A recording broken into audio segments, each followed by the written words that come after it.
atau tiang pancang bawahnya udah rusak dengan lantai lantai pelabuhan tersebut.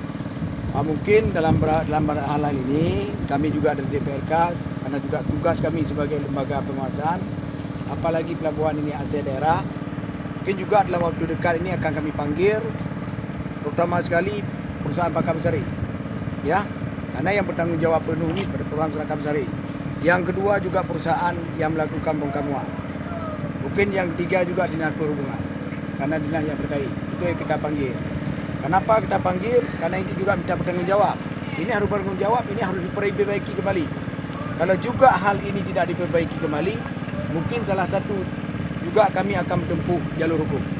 Mungkin dalam waktu dekat ini kita panggil DPRK. Mungkin bisa ditambah oleh Pak Jamaluddin. Secara lembaga kami telah menolak dari awal tentang penggunaan pelabuhan JT ini oleh Pakam Sari.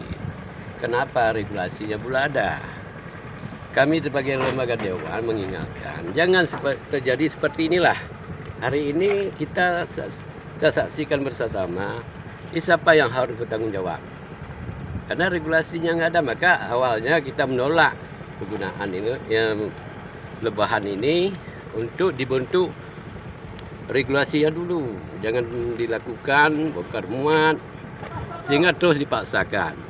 Kan menjadi pertanyaan, kalau kita lihat pembongkaran tiang pancang ini untuk kepentingan masyarakat sangat kecil untuk Aceh Barat. Kepentingan kemakmuran kita pendapatan PHD pun belum bisa diambil kalau belum ada regulasinya.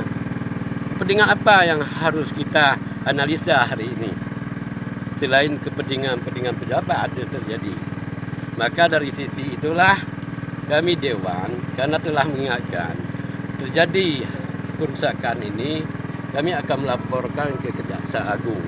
Karena fasilitas pelabuhan ini adalah yang lebih mengerti pemerintah pusat, bagaimana cara kelolanya. Maka kalau nanti kajian ketika DPRK di Barat melaporkan Kejaksaan Agung, kalau adanya menyimpang daripada aturan harus ditindak. Pak, sejauh ini